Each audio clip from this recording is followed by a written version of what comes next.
Welcome to Washington Today on C-SPAN Radio for Tuesday, February 24, 2026. President Donald Trump gives his first State of the Union speech tonight before a joint session of Congress.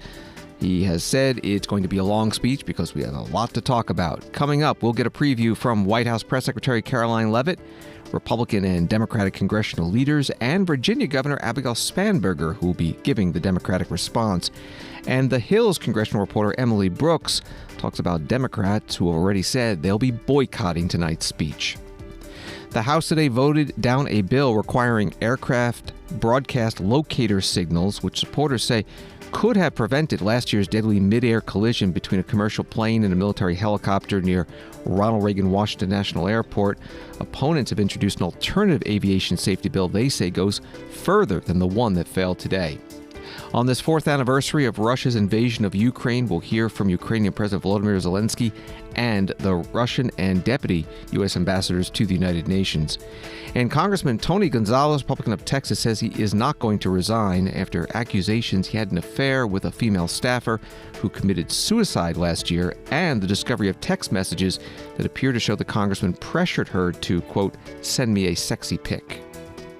Associated Press writing that President Donald Trump will use Tuesday's State of the Union address to champion his immigration crackdowns, his slashing of the federal government, his push to preserve widespread tariffs the Supreme Court just struck down, and his ability to direct quick-hit military actions around the world, including in Iran and Venezuela. The Republican hopes he can convince increasingly wary Americans that his policies have improved their lives while ensuring that the U.S. economy is stronger than many believe, and that they should vote for more of the same in November. That's the article from Associated Press.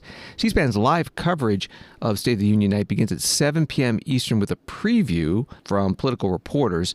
Then at 9 o'clock Eastern, the president's address, followed by the Democratic response given by Virginia Governor Abigail Spanberger. We'll also take your calls and bring in reaction from lawmakers. And over on C-SPAN 2 television, you can experience the moments leading up to the speech and the address itself as if you're actually there, uninterrupted, no commentary, unfiltered sights and sounds. The White House Press Secretary Karoline Leavitt spoke to reporters today outside the White House about the president's speech. Of course, it's State of the Union Day. I know the president's really looking forward to his address tonight. You're going to hear a speech that is a celebration of 250 years of our nation and our nation's independence. You're going to hear the president share the stories of everyday Americans who have benefited from his policies. You're going to hear the president share tear-jerking stories of American heroes, past and present, who really exemplify what it means to be a patriotic American. He'll obviously tout the administration's accomplishments over the past year, and he will, of course, lay out a very ambitious agenda, I think, for the working people of this country to make America more affordable and prosperous and safe and make the American dream more attainable. So it's going to be a great speech, and we hope that everybody will tune in. I'll take a couple questions. Karoline, can you tell us what the main focus in the economy tonight and what can we expect on that front? Well, there's a lot to talk about, as the president himself has said. A large portion of the speech will, yes, focus on the economy. The president will lay out the case for why he and Republicans are better suited to continue tackling the affordability crisis that was created by the Biden administration and Democrats on Capitol Hill. And over the past year, there has been tremendous progress to move the ball forward toward attaining the level of economic prosperity we had under President Trump's first term. We saw just this week mortgage rates have dipped below 6% for the first time since 2022. Again, they were over 8% because of Joe Biden. Under President Trump in his first term, they were a record low 2.65%. You're going to hear the president tout his signature tax cuts that every single Democrat in Congress voted against. No tax on tips, overtime, no tax on Social Security. You'll hear the story of a woman who is a waitress in Pennsylvania. She and her husband are both going to benefit more than $5,000 because of the no tax on tips and no tax on overtime policies of President Trump and Republicans. So the president's going to make the case that 3 more years with him in the White House and with Republicans on Capitol Hill, we can finally achieve the American dream in this country again that we had in his first term but was lost because of Joe Biden and the Democrats over the past 4 years. There's some back and forth reporting yesterday about what may or may not have been the Pentagon's concerns about a protracted engagement in Iran. Expect to hear the president lay out anything tonight about what an American commitment would be if we decide we need some kind of military action in Iran? What can we expect to hear from the president on that? You'll hear the president tout the accomplishments overseas of the United States military over the past year under his leadership, one of which, of course, was Operation Midnight Hammer. You'll hear the president proudly and rightfully say that the United States military is the strongest and most lethal fighting force in the world. And you will hear him talk about the threats that remain abroad, but what the United States is doing to ensure that not only America is the safest country in the world, but remains the strongest country in the world. Does he consider Iran a threat that remains abroad? Well, look, Iran chants death to America. So you tell me if that's a threat. White House Press Secretary Karoline Leavitt speaking to reporters in the White House driveway. CNBC writing that President Trump is set to call for a new tax cut proposal during his State of the Union speech on Tuesday night, he said during a pre-address meeting with news anchors at the White House. CNN writing that First Lady Melania Trump will bring guests to the State of the Union address representing her foster care and responsible AI platforms, while President Trump has invited his own set of guests reflecting his priorities, a break from precedent. And among the president's guests, Erica Kirk, widow of the late Turning Point USA founder Charlie Kirk. Senate Democrats held a news conference on the State of the Union speech, starting with Minority Leader Chuck Schumer of New York. Let me start with something all of us are thinking. Tonight is going to be long, painful, and tedious for the American people. We know how tonight works. Trump will claim that everything in America is going great. He's in a huge bubble. America is deeply unhappy with Trump's leadership. And he'll blame everyone else for our country's troubles. He'll blame Biden. He'll blame the Supreme Court. He'll point the finger at everyone but himself. But tonight, the American people will see a president whose ego does not let him see reality, the reality of the pain in America because of Trump's policies. Costs, chaos, corruption is what they lead to. Never in our lifetime have we gone into a State of the Union where the president's rhetoric and the country's reality are so far apart. Donald Trump's first year back in office can be boiled down to 3 words: costs, chaos, corruption. That's the slogan of Trump 2.0, costs, chaos, corruption.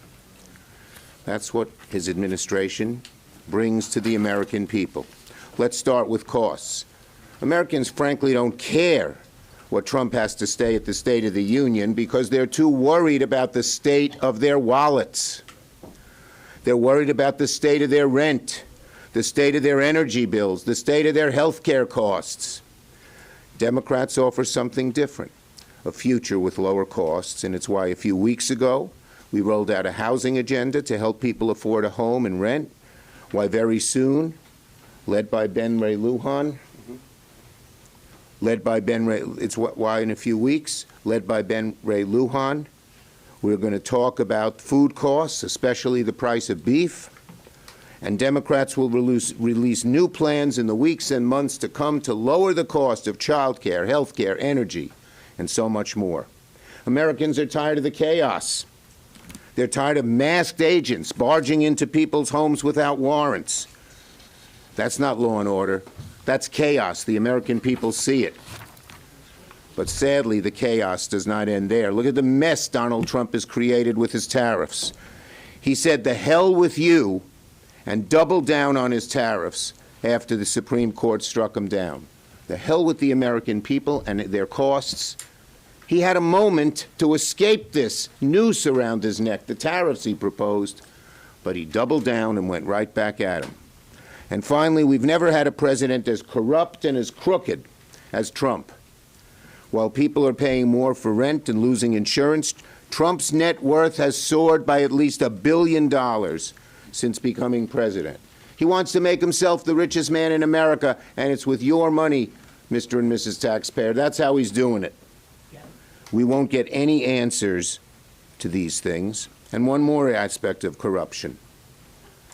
While he'll talk for a long time tonight, we know there's one topic Trump will avoid.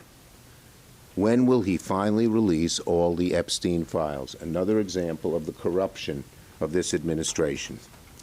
Democrats offer Americans something better, a future with lower costs and greater optimism. Senate Minority Leader Chuck Schumer, Democrat from New York, at a news conference with other Senate Democrats. Reuters writing that 6 in 10 Americans, including a significant slice of Republicans, think President Donald Trump has become erratic as he ages, according to a new Reuters Ipsos poll. The 6-day poll concluded on Monday, the day before the 79-year-old president gives his annual State of the Union address to Congress, following a month of angry reprimands of lawmakers and judges. Overall, 61% of respondents in the poll said they would describe Trump as having become erratic with age. Some 89% of Democrats, 30% of Republicans, and 64% of independents described him this way. White House spokesman Davis Ingle said the poll results were examples of fake and desperate narratives, and that Trump's sharpness, unmatched energy, and historic accessibility set him apart from his predecessor in office, Democrat Joe Biden. That was the article from Reuters. U.S. House Speaker Mike Johnson, Republican of Louisiana, spoke about President Trump's State of the Union speech tonight at a news conference with other House Republicans. Now, tonight, the president will deliver his State of the Union, and he said, as a preview, it may be a little long because there's a lot to talk about. There's a lot of wins to tout, and he's excited to do that. I'm honored to have with me one of my several guests, Trotter Hunt, who's standing here next to me. He's from Ruston, Louisiana, in my district. His business, like so many American businesses and some of the others represented here this morning, is already benefiting from our historic, big, beautiful working families tax cut. And certainty that he gets from this is what our pro-business tax cuts and incentives have delivered. And that's very helpful for everybody. We're grateful to Trotter for making the trip, and I'm honored to host him in the chamber tonight. So thank you for being here and bringing your beautiful wife and representing our district so well. This evening, the entire country will hear an update on the full scope of President Trump's transformational and historic first year back in office.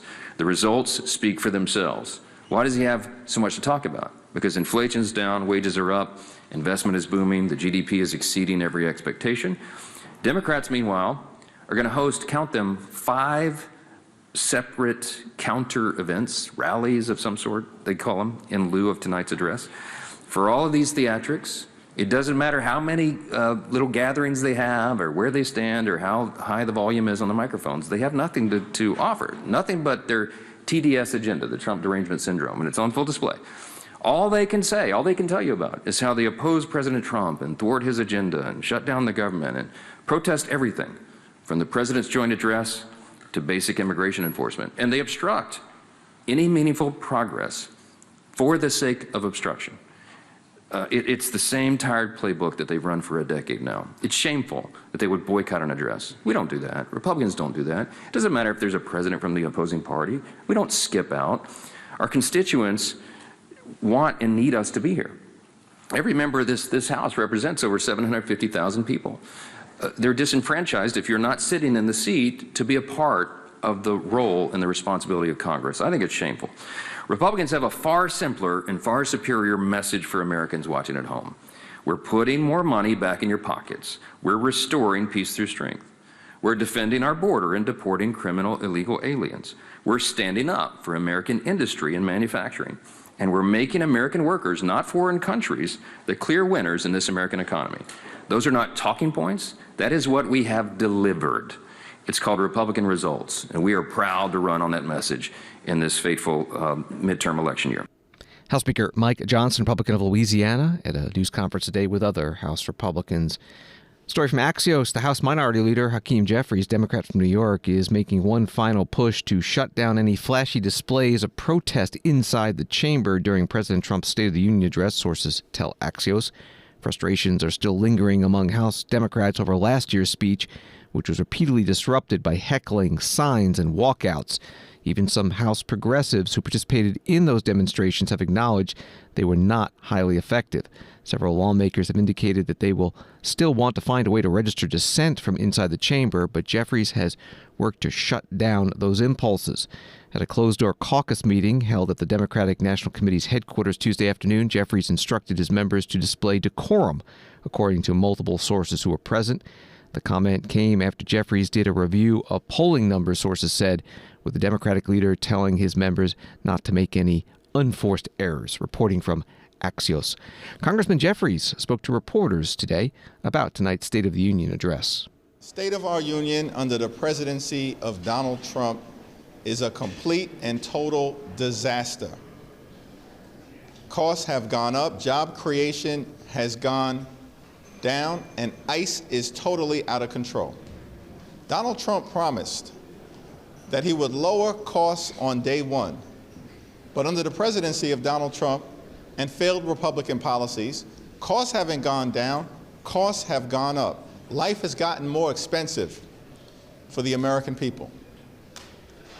Healthcare has been under a relentless assault, including in the one big ugly bill, where Republicans enacted the largest cut to Medicaid in American history, ripped food away from hungry children, seniors, and veterans by cutting SNAP to the tune of $186 billion, and then they gave that money to ICE with a $75 billion slush fund so that mass and untrained ICE agents could brutalize everyday Americans and even kill American citizens.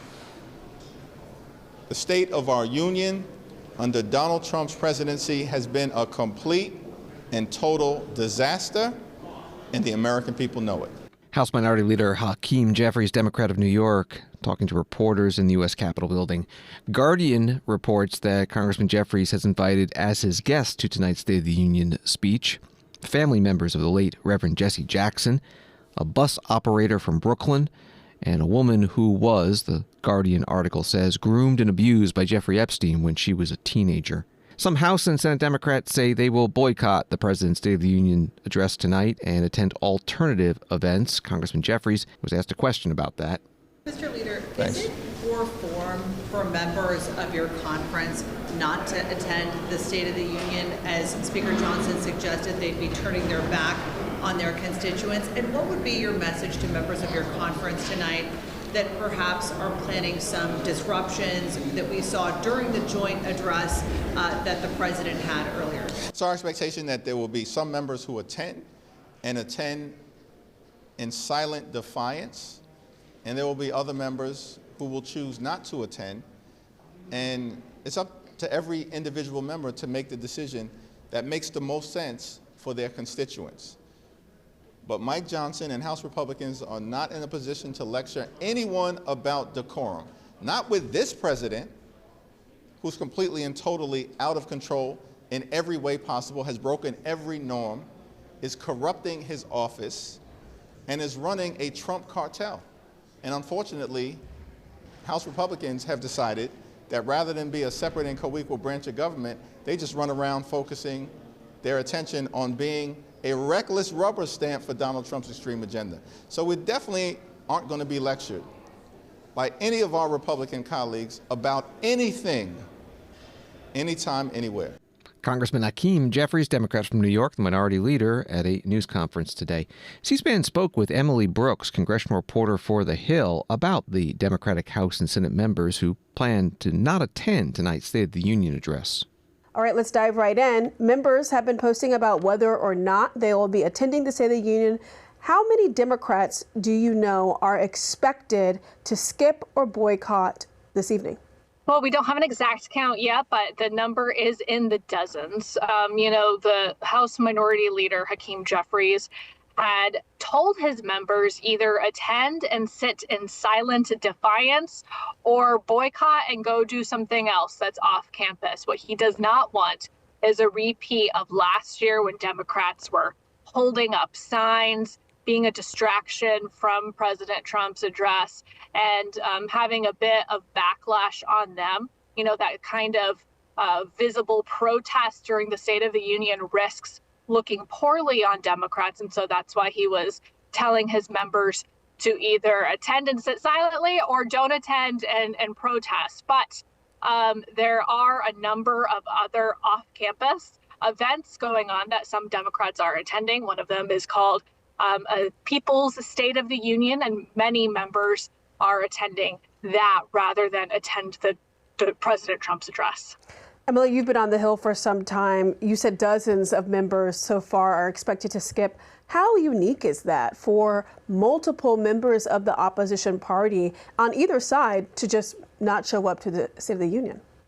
I think we've seen it in the past. We'll see exactly what the chamber looks like. I think that the absence of members being in person at the State of the Union and not being in there at all, maybe having a lot of empty seats on the floor and showing how many Democrats are just refusing to listen at all would be a pretty big statement. So we'll see if how much it's filled looks different than in previous years. But that could be a bigger message than any, head shaking or silent defiance if members do show up. So we'll see how big it ultimately ends up being. You mentioned one of the Democratic alternative events that some of the members who are skipping the State of the Union will be attending. How many official events are there that are going to be kind of alternate protest events to the State of the Union? Well, we're tracking that one. That's the People's State of the Union. It's on the National Mall. There are a number of, high-profile Democrats that are attending that, like Senators Ed Markey, Jeff Merkley, Chris Murphy. And there's also an event at the National Press Club called the State of the Swamp. Some members are going to the State of the Union and also that event, so it's sort of hard to tell, but Representatives Jason Crow and Seth Moulton are expected to be at that State of the Swamp event. And so there might be some other alternative events. I know that Don Beyer, of Democratic Congressman for Northern Virginia area, said that he's meeting with constituents this evening rather than attending the State of the Union. And so even if they're not at one of these official alternative events, Democrats could be doing their protests by not attending in some other ways. Emily Brooks, congressional reporter for The Hill, on C-SPAN's morning program, The Washington Journal, this morning. C-SPAN will be covering a few of those alternative events to the State of the Union speech tonight on C-SPAN 3 television, also available on our app, C-SPAN Now. 7 p.m. Eastern, the Defiance State of the Swamp, hosted by Defiance, the Portland Frog Brigade, and Courier. And at 8 p.m. Eastern, People's State of the Union rally, sponsored by Move On and Midas Touch. Congressman Tim Burchett, Republican of Tennessee, spoke to reporters outside the private House Republican conference meeting this morning about tonight's State of the Union speech by President Trump. What are you hoping to hear from the president at his address tonight? I think just some positive things have been going on in this country. We've shut the border down. Murder has gone down, even in my own state, Memphis, Tennessee. Of course, a lot of the leaders, they trashed the president over it, and the reality was they talked to a few mamas, and they loved it because, again, you could walk the streets. I mean, you can walk the streets of Washington, D.C. at night. When I first got up here, that was pretty much, you were told not to do that. So there's a lot of things. I think the economy's turned around. I think the price of gasoline's down. Inflation's down and was under Biden. 300,000 kids that disappeared on that border, 145,000 of them have been found, thanks to the president and Tom Homan and some others. So I think there's a lot of positive to focus on. The president has said he'll find other methods to enact these tariffs after the Supreme Court's ruling. Do you think Congress should be part of that through reconciliation? I think they should, but I don't think they got the guts to do it. Yeah. Is there an appetite in your party for tariffs right now? There should be, because it reduces taxes on working people. And we should be for that and not worry about what the corporate giants think. Up until 1914, we didn't even have an income tax. It was all paid by tariffs, and we had huge, huge surpluses. And we could return to those days. We could literally do away with the income tax. But everybody is gutless. They don't want to change, and they just enjoying their mediocrity and our country run into the ground. Congressman Tim Burchett, Republican from Tennessee, speaking to reporters this morning. This is Washington Today. NBC News writing over a dozen House Democrats have invited survivors of Jeffrey Epstein to be their guests at President Donald Trump's State of the Union address tonight. They include Congressman Ro Khanna, Democrat of California, one of the authors of the Epstein Transparency Act, the law that has resulted in the release of millions of files related to the politically connected financier. Some Epstein survivors have been critical of the Trump administration's handling of the Epstein case and the release of the files, with some accusing the Justice Department of not doing enough to prosecute possible Epstein accomplices. while redacting the names of some of those people in the files that were released. Others have also complained the Justice Department violated their rights and the Epstein Transparency Act by failing to redact all of their names in the files. Reporting from NBC News, some of the survivors and lawmakers held a news conference today. Congresswoman Pramila Jayapal is a Democrat of Washington State. When Attorney General Pam Bondi appeared before the House Judiciary Committee 2 weeks ago, the world saw her turn her back on the survivors rather than apologize for the pain that her Department of Justice has caused them. Today, the world will see Donald Trump have to face these survivors right there in the House gallery and answer for why ambassadors and princes have been arrested in other countries, but here in America, not a single investigation has been announced into the pedophiles and the predators of Epstein's horrific sex trafficking ring. He must answer for why the Department of Justice has still refused to release 3 million remaining files and why they continue the massive cover-up of a depraved Epstein class. He must answer to the people across the country and the world who see that powerful predators in government, academia, finance, and law have all been part of abusing and raping young girls and joking about it with zero accountability. No, Donald Trump, this is not a hoax. We are not moving on from this. You have not been exonerated, nor have any of these predators. We are here today, many of us in white, because women know what it means to be silenced, dismissed, and pushed back, and we are not going to stand for it. These survivors, as Lauren said to me, are shaking the earth with their strength. And because of them and the public that is standing up with and for them, we see the cracks emerging. We demand investigations right here at home into predators like Leon Black, Steve Tisch, Jess Staley, and so many more. These courageous survivors are going to show that tonight is about their strength, about the strength of those across the country who understand that without justice, there can be no progress. So tonight is about our movement that will not stop until we get truth, transparency, and real accountability. Congresswoman Pramila Jayapal, Democrat of Washington State, at a news conference today on Capitol Hill with other House and Senate Democrats and survivors of sexual abuse by Jeffrey Epstein. NPR writing the Justice Department has withheld some Epstein files related to allegations that President Donald Trump sexually abused a minor. An NPR investigation finds it also removed some documents from the public database where accusations against Jeffrey Epstein also mention Trump. Again, that was from NPR. Virginia Governor Abigail Spanberger, a Democrat, will be giving the Democratic response to the President's State of the Union speech tonight, and she spoke to reporters in Richmond, Virginia today. Hello, we are getting ready for the State of the Union response today, which will be in Williamsburg. So I'm excited about having the opportunity to respond to what we hear this evening when we all spend time listening to the President present on the State of the Union. And then I'm looking forward to providing a response. We'll be doing it in Williamsburg, and certainly I'll be talking about what I hear so frequently from families across Virginia. And I know that so much of what I hear from Virginians is similar to what my counterparts in states across the country are hearing about the challenges that people are facing, particularly as it relates to issues of affordability. So I'm looking forward to having the opportunity to provide a response.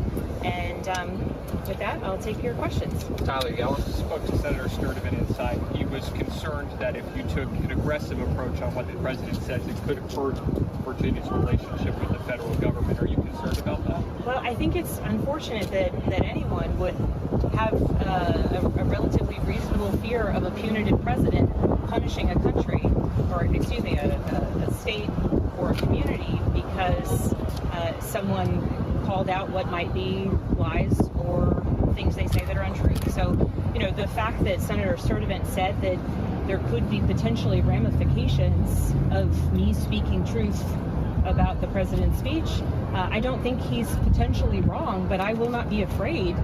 And I would hope that the people of Virginia are not afraid of a president who would punish the people of Virginia because their governor disagrees with the president. I think it's actually deeply problematic that we've come to a place where we accept that we should be in fear of a president who says things that are, anything from outright lies to twistings of the truth. And I think that the fact that we've almost come to a place where we accept his punitive nature as normal is in and of itself a great signal of, I think, a distressing reality that we're facing. Elizabeth, or Shannon, you got one? Yeah, so Governor, one of the things you're going to be talking about is affordability, including our energy bills. The Senate just unveiled their plan looking to roll back the sales tax exemption for data centers. What do you think about that and the impact it could have on the industry? So I think that there's many more conversations to be had before we see any finalized bill language or budget language. Importantly, we need to ensure that data centers are paying their fair share. And in fact, we had an important SEC ruling about a new rate class. That was an important step forward. But we also need to have a larger conversation about the impacts and benefits of welcoming all types of businesses. I was just over with the Poultry Federation folks, right? Agriculture is our #1 private industry, and many communities across Virginia want to welcome data centers as businesses, as frankly local revenue that is very important. So there are many more conversations to be had, and I don't think that I was going to make a poultry pun. I don't think that chicken's fully cooked yet, if you will. Cool. Thank you so much, everybody. Take care. Thank you. Virginia Governor Abigail Spanberger speaking to reporters on the street in Virginia. She will be giving the Democratic response to the President's State of the Union speech tonight from Williamsburg. Congressman Mike Thompson, Democratic California, writing on X on Monday, "I've been selected as the designated survivor for tomorrow's State of the Union, so I won't be there in person.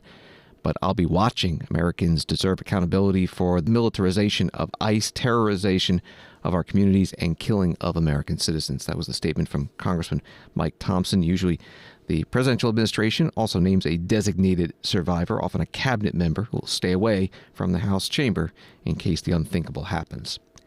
Senator Tim Kaine, Democrat of Virginia, delivered George Washington's 1796 farewell address today on the Senate floor. It's a bipartisan tradition that started during the Civil War and has been done each year since 1896. Senator Kaine posted a video before he gave the speech on the floor and talked about that speech and also tonight's State of the Union address.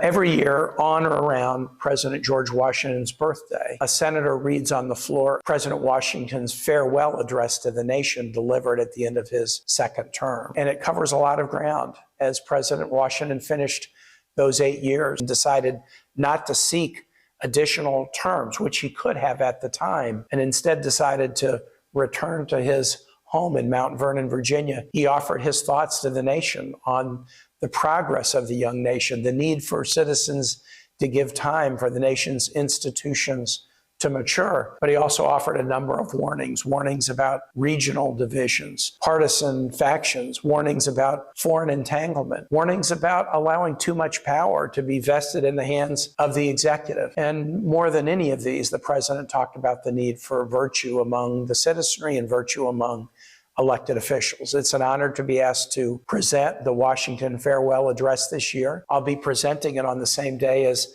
President Trump will be at the Hill delivering his State of the Union. I am most interested in the likely contrast between Washington's wise sentiments and those we'll likely hear from President Trump. Senator Tim Kaine, Democrat from Virginia, posting that video.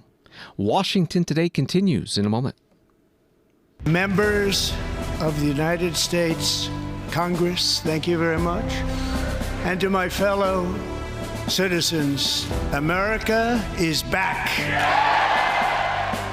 Watch C-SPAN live today as President Donald Trump delivers the annual State of the Union address before a joint session of Congress. Our coverage begins at 7 p.m. Eastern with a preview of the evening from political reporters. Then, at 9, the President's address, followed by the Democratic response given by Virginia Governor Abigail Spanberger. We'll also take your calls and bring you reaction from lawmakers. Over on C-SPAN 2, experience the moments leading up to the speech and the address itself as if you're there, uninterrupted, no commentary, with unfiltered sights and sounds. The State of the Union address, live today. with coverage beginning at 7 p.m. Eastern on the C-SPAN networks. C-SPAN, bringing you democracy unfiltered. Support for C-SPAN Radio comes from YouTube. Welcome back to Washington Today, available as a podcast on the free C-SPAN Now mobile app and wherever you find your podcasts. WJLA-TV, Channel 7 in Washington writes that the U.S. House of Representatives failed to pass an aviation safety bill called the Rotor Act on Tuesday, despite strong support from local members of Congress and family members of the victims of the midair collision over the Potomac River. Although 264 members voted in favor of the bill and 133 against it, it just barely failed to meet the two-thirds majority it needed to pass. The bill needed a two-thirds vote because certain rules were being suspended as part of the effort to get it passed. In December, the U.S. Senate passed the Rotor Act unanimously. On Monday, the U.S. Department of War released a statement claiming the version of the Rotor Act passed by the Senate, quote, does not reflect several of the mutually discussed updates. The statement reads, as currently drafted, enactment would create significant unresolved budgetary burdens and operational security risks affecting national defense activities. The department remains ready to continue productive dialogue with Congress to ensure the legislation achieves its safety goals while protecting essential operational capabilities and resources. The Rotor Act would have required all aircraft operating in busy airspaces, such as near Reagan National Airport, to have technology that allows pilots to easily see locations and directions of other aircraft. That was the reporting from WJLA. The vote was today in the House. The floor debate was Monday. Here's Congressman Don Beyer, Democrat of Virginia, supporting the Rotor Act and also speaking about a competing bill from House committee leaders, the Alert Act. I rise today in support of S-2503, the Rotor Act. Last year's January 29 midair collision at National Airport tragically took 67 lives, but it was preventable. It's our duty to do everything we can to keep this tragedy from ever happening again. This bill would enter a central recommendation from the NTSB's final report on the collision, a requirement to use automatic dependent surveillance broadcast technology, ADS-B out and in. NTSB has recommended an ADS-B in requirement 17 times before. NTSB's final report said that ADS-B in would have alerted the flight crew 59 seconds before the collision and the helicopter crew 48 seconds below. ADS-B in would have given those pilots a fighting chance to avoid the disaster. It's high time that ADS-B out and in are required in our nation's busiest airspaces like the National Capital Region. Passing the Rotor Act is the strongest first step we can take toward ensuring a safer airspace for the flying public today to improve aviation safety and prevent a future crash at DCA. So I want to thank Chairman Graves, Ranking Member Larson, Ranking Member Smith, Chairman Rogers for the comprehensive draft legislation they released last week addressing the systemic causes of the January 25 collision. Their Alert Act includes important must-pass provisions. We need to reevaluate the arrival rate at National Airport. We need to improve our helicopter route charts. We need to limit military helicopter flights in our region. But Congress must pass the Rotor Act this week to mandate that pilots have access to ADS-B in and out as soon as possible. And then we must immediately work to advance the Alert Act while reconciling any differences in a way that maximizes aviation safety to ensure that all the recommendations of the NTSB can be adopted. Mr. Speaker, I want to thank the families of Flight 5342 who've been a driving force for the Rotor Act and for aviation safety reform. These families have become advocates, experts, and champions, all in the face of tremendous loss, and it's been an honor to work with them. Congressman Don Beyer, Democrat from Virginia. His district is in Northern Virginia. On the House floor on Monday, Congressman Sam Graves, Republican from Missouri, chair of the Transportation and Infrastructure Committee, spoke against the Rotor Act and for his Alert Act. It's my deeply rooted respect for the NTSB's investigations and processes that has led me to believe that S-2503 does not sufficiently or properly address the findings and recommendations of the board. That's why last Friday I joined together with Transportation Committee Ranking Member Rick Larson, Armed Services Committee Chairman Rogers, and Armed Services Committee Ranking Member Smith to introduce the Alert Act. The Alert Act is a comprehensive package of improvements that addresses all 50 safety recommendations issued by the NTSB. Unlike the bill before us today, The Alert Act tackles all of the identified root causes that led to this deadly crash. Unfortunately, the Rotor Act, or this piece of legislation, touches on only 2 of the NTSB's 50 recommendations and provides an overly prescriptive approach to mandating a specific technology, which is still largely under development, in a manner that can prove burdensome to some operators and create burdens to its adoption. I want to remind my colleagues that we've been down this road before. We've been in this position before. Congress mandated the exact technology prescribed in the Rotor Act in 2012. And due to the lack of maturity of the technology and scalable applications that can benefit a broad range of operators, the mandate proved to be so unworkable that the body had to repeal that mandate in 2018. Sadly, many of the considerations that led Congress to repeal that mandate still exist today. Don't just take my word for it. Listen to the words of an NTSB board member who in the final report said, and I quote, "While we laud ADS-B systems as an emerging technology in commercially fixed wing and rotorcraft aviation that could have prevented this accident, it is still exactly that, an emerging technology. There are still technological barriers to implementing ADS-B into the 5,500 commercial aircraft that are in the skies at any given moment," end quote. Let me be extremely clear. As a pilot myself, I unequivocally support the adoption of safety enhancement technologies, and I want to get this right. Ultimately, any successful directive or mandate from Congress will be calculated, scalable, and future-proof, not a blanket mandate that limits the aviation community to one technology. We've tried this before and it failed, leading to no tangible safety benefit. Congressman Sam Graves, Republican from Missouri, chair of the Transportation and Infrastructure Committee, on the House floor on Monday. The House today voted down the Rotor Act by a vote of 264 to 133. It was one vote short of the two-thirds vote needed to pass, and 35 House members did not vote.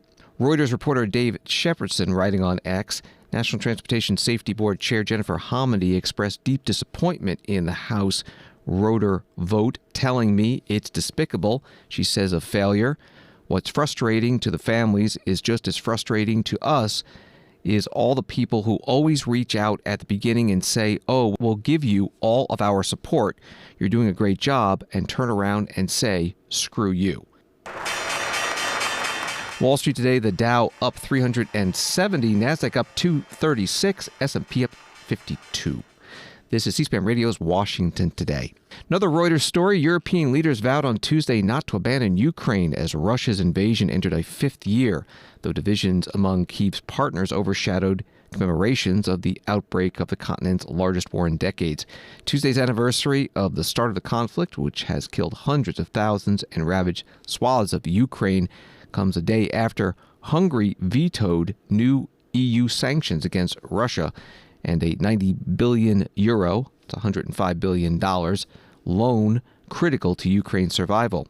Hungary, which maintains close ties with Moscow and neighboring Slovakia, accused Kyiv of deliberately blocking their supplies of Russian oil via the Druzhba pipeline, which Ukraine says it is trying to repair after a Russian strike last month. That was from Reuters. The Ukrainian President Volodymyr Zelensky spoke to the European Union Parliament today by video. Today, we must be just as determined and strong as we were when the invasion began. The threat hasn't become smaller. Yes, we are holding Russia back, but we have not yet guaranteed security. And only together can we do this together in Europe. Yes, together with America. And of course, we all understand that this is not an easy task to maintain transatlantic unity and cooperation in the current conditions. But I am grateful to everyone who, despite all the challenges, continues to preserve this globally important link between Europe and America and between all the world's democracies. We must continue to firmly apply the full range of protection against Russia, from strong sanctions to real support for life after Russian strikes. Each of you understands what fills Putin's wallet with money and allows him to drag out this war. So there must be no place in the free world for Russian oil, for Russian tankers, Russian banks, Russian sanctions, invasion schemes, or for any Russian war criminals. The time has come to fully ban all participants in Russia's aggression from entire Europe. We also need the full range of security guarantees for Ukraine. Thank you. And to prevent Russia from spreading its aggression in Europe, and to ensure that we can support any European nation if it becomes a target of a new Russian war. Ukrainian President Volodymyr Zelensky speaking remotely to the European Union Parliament meeting in France on this fourth anniversary of the Russian invasion of Ukraine. He also called on the European leaders to set a firm date for when Ukraine will join the EU. AFP writing the United Nations General Assembly voiced support for Ukraine Tuesday on the fourth anniversary of Russia's invasion, with the United States among countries abstaining from the vote. The UN General Assembly passed a resolution saying it was committed to the sovereignty, independence, unity, and territorial integrity of Ukraine. It passed by a tally of 107 countries in favor, 12 against, and 51 abstentions, which included the U.S. The resolution also called for an immediate unconditional ceasefire and comprehensive, just, and lasting peace. The U.S. delegation had pressed for a separate vote on paragraphs involving Ukraine's territorial integrity and international law, but this idea was rejected, reporting from AFP. United Nations Security Council also met about the war in Ukraine on this fourth anniversary. Tammy Bruce is the U.S. Deputy Ambassador to the UN.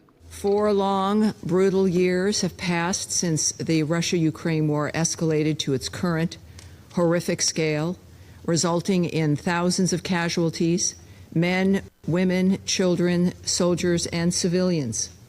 This war must end immediately. Colleagues, today we also mark the 1-year anniversary of the adoption by this Council of Resolution 2774, which implored a swift end to the Russia-Ukraine conflict and a lasting peace between Ukraine and the Russian Federation. That call has obviously not yet been heeded. Under President Trump's leadership, the United States continues to push for a negotiated and durable end to the war. Military force will never resolve this conflict. Only a diplomatic solution, agreed to by both sides, can do so. We are closer to a deal right now than at any point since the war began, but we have obviously not reached it yet. The fighting continues. Bombs are still falling in Ukraine, hitting energy infrastructure and leaving thousands of homes without light or heat in the depths of winter. But make no mistake, President Trump is committed to peace prevailing.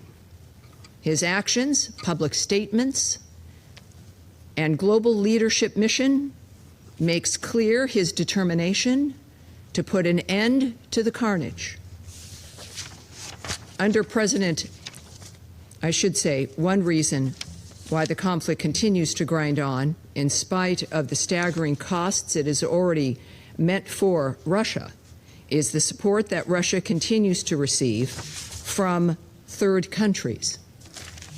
China remains the decisive enabler of Russia's war industrial machine. We have urged China many times in this chamber to stop supplying Russia with dual-use goods and material components that end up in the drones and other weapons used in Ukraine. China also remains one of the top importers of Russian oil. If China truly wants peace, it should immediately end exports of dual-use goods and stop purchasing Russian oil. Tammy Bruce, U.S. Deputy Ambassador to the United Nations at today's UN Security Council meeting in New York City. Sputnik News posting a 30-minute video titled Ukraine Conflict from Euromaidan to Special Military Operation. And the description is, Sputnik's documentary explores the origins of the Ukrainian crisis, the Kyiv regime's oppression of the Russian-speaking population of Donbass, the failure of the 2014 Minsk agreements, and other events that led to the conflict between Russia and Ukraine. Again, that's from Sputnik News. Back to today's UN Security Council meeting. The Russian ambassador, Vasily Nebenzia, expressed these themes. You're going to hear him through an interpreter.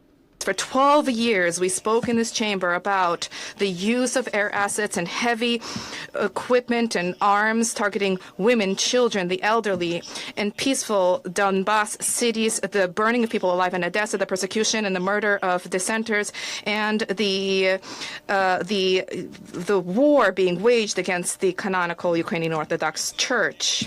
We were met with intonations about countering separatism and legality of the so-called counterterrorism operation, when the magnitude of the crimes perpetrated by the Kyiv regime went beyond what anybody could have imagined, and the entire Western military arsenal was brought to counter this, our special military operation began.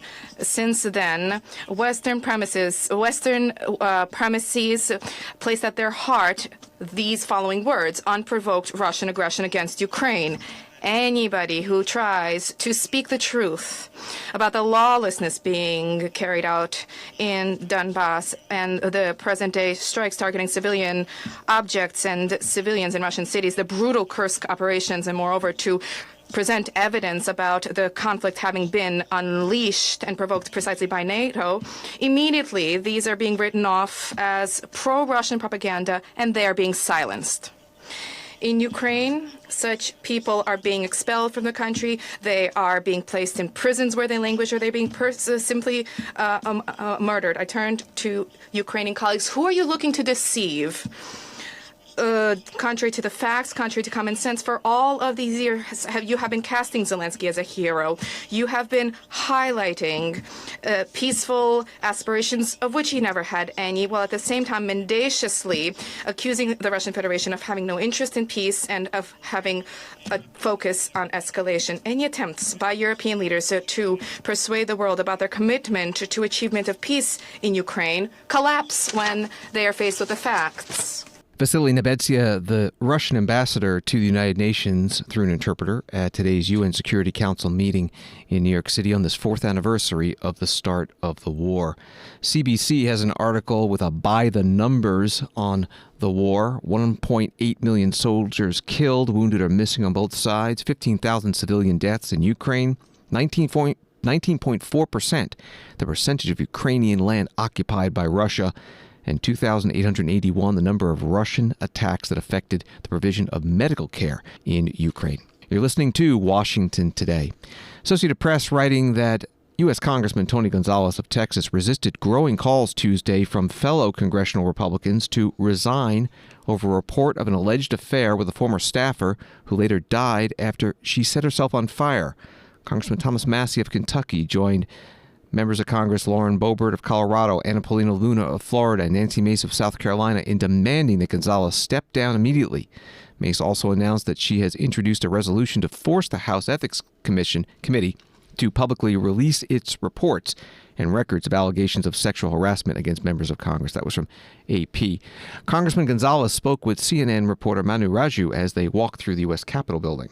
Are those text messages correct? Are they accurate? I am not going to resign. I work every day. I work every day for the people of Texas. But are those text messages? Are they accurate? Are those real text messages? I am not going to resign. I'm not going to resign. I work every day for the people of Texas. Did you carry it? And there will be an opportunity for all the details and facts to come out. What you've seen is not all the facts. Did you have an extramarital affair with a staffer? What you've seen is not all the facts, and there'll be an ample time for all of that to come out. What are the facts? Can you address it right now? Your constituents want to know. My constituents are not here in D.C. My constituents are back home in Texas. Congressman Tony Gonzalez, Republican from Texas, speaking with CNN's Manu Raju as they walk through the Capitol building. A CBS article explains that a newly revealed 2024 text exchange appears to show that Congressman Tony Gonzalez encouraged one of his aides to send him an explicit photo, leading the aide to push back. Just over a year later, the staffer died after setting herself on fire. Defense Secretary Pete Hegseth says the Pentagon is working on identifying and releasing government files related to UFOs and extraterrestrials in accordance with President Trump's order from last week. The president posted February 19th that based on the tremendous interest shown, I'll be directing the Secretary of War and other relevant departments and agencies to begin the process of identifying and releasing government files related to alien and extraterrestrial life, unidentified aerial phenomena, and unidentified flying objects, and any and all other information connected to these highly complex but extremely interesting and important matters. Defense Secretary Hegseth spoke to reporters in Colorado while visiting a commercial aerospace company. 3 days ago, President Trump directed you to begin the process of identifying and releasing the UFO and UAP files. Did you ever think that you would be the Secretary of War in charge of potentially declassifying extraterrestrial life to the American people? I did not have that on my bingo card at all.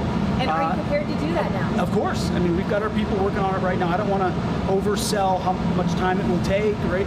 We're digging in. We're going to be in full compliance with that executive order, eager to provide that for the president. So there'll be more coming on that as far as the process of what we'll do. And what sort of time frame? Do you have any sense for how long this is going to take? I don't have a time frame for you yet, but stand by. We'll get it for you. And do you think aliens are real? Do you think aliens exist? We'll see. I get to do the review and find out along with you. Defense Secretary Pete Hegseth speaking to reporters Monday in Colorado. From a Newsweek article, President Trump's daughter-in-law, Lara Trump, said last week in an interview with the New York Post Podforce One that she had asked the president about the topic and claimed he had prepared remarks on extraterrestrial life that would be delivered at the right time. But White House Press Secretary Karoline Leavitt said a speech on aliens would be news to me when asked about the matter. Thanks for listening to Washington Today. Sign up for C-SPAN's evening newsletter Word for Word. Get the latest in Washington, D.C. emailed to you every day. Subscribe at cspan.org/connect. Have a good night.